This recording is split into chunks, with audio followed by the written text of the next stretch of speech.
Et vous renseignez sur quel... Sur le montage juridique.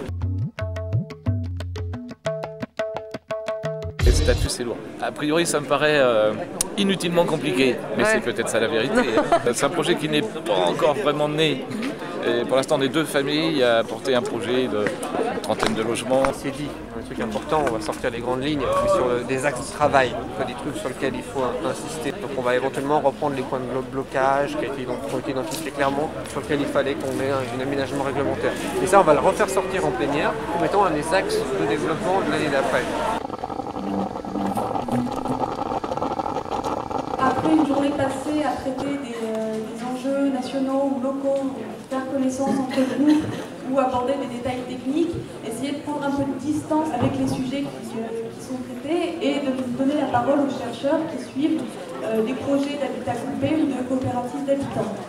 En tout cas, devant ce phénomène qu'on ne pouvait pas ne pas traiter dans une école d'architecture, j'ai donc proposé d'ouvrir un nouveau séminaire entre utopie et entre-soi. Donc je posais d'emblée un peu les termes d'une problématique. J'ai proposé à des étudiants donc, de plancher sur le mode d'enquête ethnographique, monographique, d'aborder ces sujets-là. Est-ce qu'il y a eu du travail qui a été fait par vos collègues à l'étranger, je pense notamment au Québec, qui commence à avoir un peu de recul, peut-être pas énormément de recul sur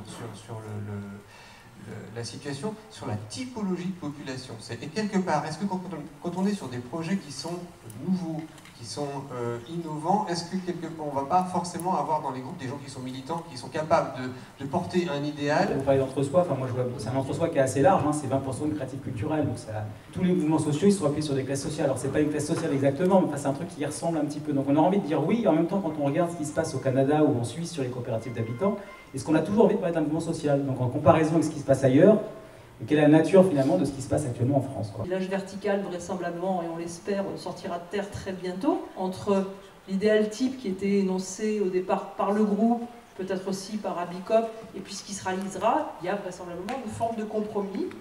Mais c'est aussi des compromis qui permettent d'avancer des billes. On n'est pas en train de dire c'est pas bon, ils sont pas là où ils avaient dit qu'ils seraient. La question, c'est d'observer qu'il y a des pertes, mais des pertes aussi pour des gains. Tout à l'heure d'entre-soi, je crois qu'effectivement les groupes qui ont souhaité s'adosser à des bailleurs sociaux, on voit bien que là le sens qui était donné à cet adossement est très différent pour une collectivité locale ou pour un aménageur, etc., de dire on va sécuriser. Et pour les habitants, peut-être qu'ils n'y avaient pas pensé au départ, en tout cas pour certains que j'avais étudiés, se sont vus là mis devant un choix qui pouvait aussi les intéresser.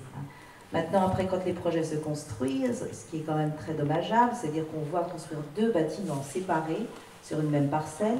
Donc, Village Vertical essaie de mettre en commun certains espaces. Pour l'autre exemple de Strasbourg, pas celui qui a été exposé là, finalement, c'est ces deux bâtiments complètement séparés parce que les modes de financement sont différents. Parce que les populations vont être différentes. Il y aura même deux architectes qui vont traiter les deux projets. Donc on est aussi dans des logiques de financement, de montage, avec lesquelles il faut composer et qui sont aussi difficiles.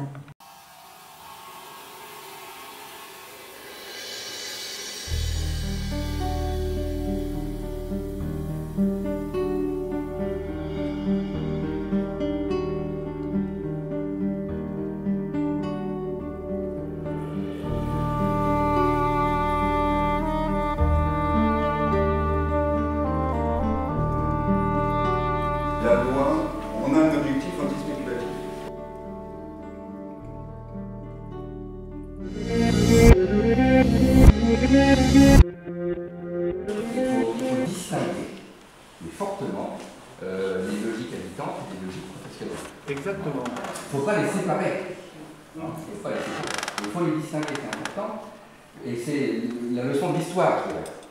Parce que dans l'histoire de l'habitat coopératif en France, c'est lorsqu'on a disparu la logique, la dynamique habitante, que le système s'est technocratisé et des ensembles trop importants qui ont fonctionné et qui se sont effondrés. Et qui font que les lois sont insuffisantes aujourd'hui en France. Il faut tirer la leçon. S'il n'y a pas une dynamique habitante, eh bien, on risque de retomber dans le même dérive.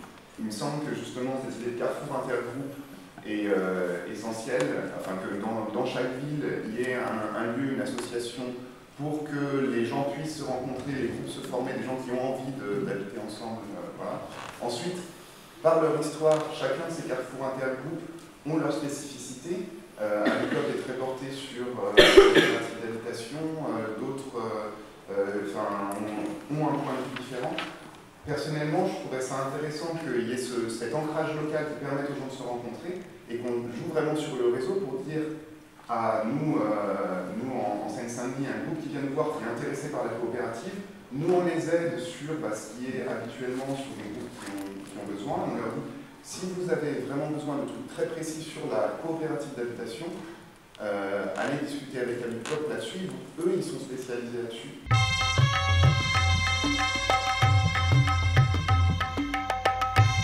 Je suis venue à cet atelier, on parle de la construction, donc c'est un domaine que je connais un petit peu. Je préfère essayer de mieux comprendre effectivement, en bioconstruction, les matériaux, les coûts, et les tenants et aboutissants. Voilà. La technologie, c'est aussi des choix dans la construction qui ne sont pas partagés par tous. Il y a des gens qui préfèrent des maisons qui respirent, avec des matériaux, on va dire, un peu plus rustiques, mais pas forcément avoir des maisons isothermes sur lesquelles on n'a pratiquement plus le droit d'ouvrir la fenêtre pour garder la chaleur à l'intérieur.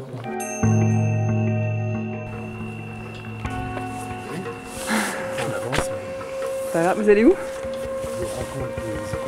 Alors c'est atelier juridique ou sur l'éco-construction? Plutôt sur l'éco-construction. Donc c'est la grande salle qui est là-bas en fait. D'accord. On a présent devant nous des entreprises, des associations qui accompagnent des projets, des architectes, des conseils techniques aussi en économie, on a vu tout à l'heure. On cherche à concilier à la fois budget réduit et écologie. Nous faisons du bâtiment écologique groupé. En ce moment, nous sommes sur une commercialisation de 4 logements groupés passifs sur Rezé. Mais nous sommes d'abord issus du bâtiment conventionnel. C'est vraiment une entreprise du bâtiment avec des gens du bâtiment qui évolue depuis déjà quelques années vers d'autres démarches. On porte la responsabilité du coût faible du bâti et de la meilleure qualité du bâti au bas de la chaîne. On demande aux artisans, éventuellement aux architectes, de faire tout mieux et à moins cher possible. On va voir le géomètre qui a implanté son terrain où on ne peut pas s'en débrouiller parce qu'il n'y a pas de bonnes expositions. On va voir au-dessus le banquier qui ne veut pas prêter plus alors qu'on va consommer moins et lui aussi a une responsabilité. On va voir le politique qui fait des actes et qui met des réglementations indépendamment donc, de tout ça. On est, nous, rendus au bas de la chaîne et on doit remplir toutes ces missions. Donc concrètement, évoquer donc, ce projet Rezé, ouais. Et dire quels ont été les indicateurs que tu as pris en compte pour justement optimiser le coût de la construction tout en ayant une construction écologique groupée dans voilà. cette expérience.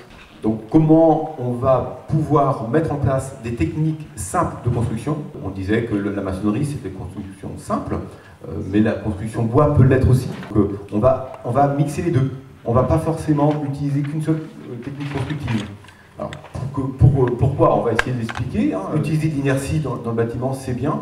On va mettre en place cette technique-là de bioclimatique.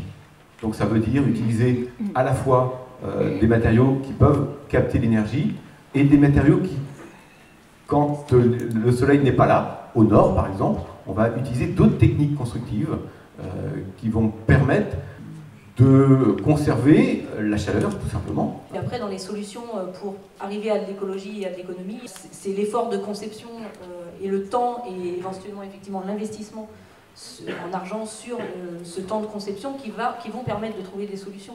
Ça va être aussi l'implication des usagers. Pourquoi? Parce que ils vont utiliser le bâtiment. Donc, comment vont-ils l'utiliser? Quels sont leurs besoins? Et en fonction, ne pas forcément leur prendre quelque chose de standard, mais faire quelque chose qui est plus adapté. On est comme vous, à voir comment trouver des solutions pour les coopératives d'habitation, etc. On est aussi en train de chercher ça. On rêverait qu'on soit les fers de lance et les premiers et les plus avancés. Non, on n'est pas plus avancés. Construire un truc bon marché, que ce soit une maison ou autre chose, il faut l'optimiser, il faut l'adapter par rapport aux contraintes qu'on avait. Donc si on construit une maison, on l'adapte au site, la première chose. On l'adapte aux gens qui vont vivre dedans, évidemment.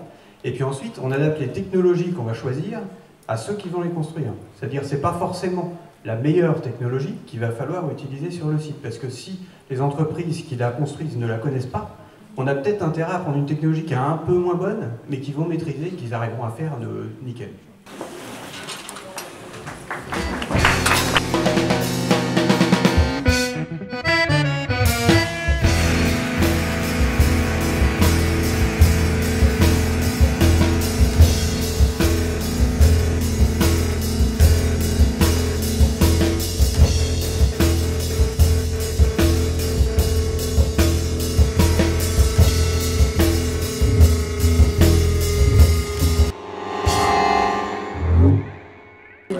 Juridico-financier comparatif des montages existants mobilisables dans l'immédiat. C'est-à-dire que c'est recenser tous les statuts juridiques pour pouvoir monter un projet de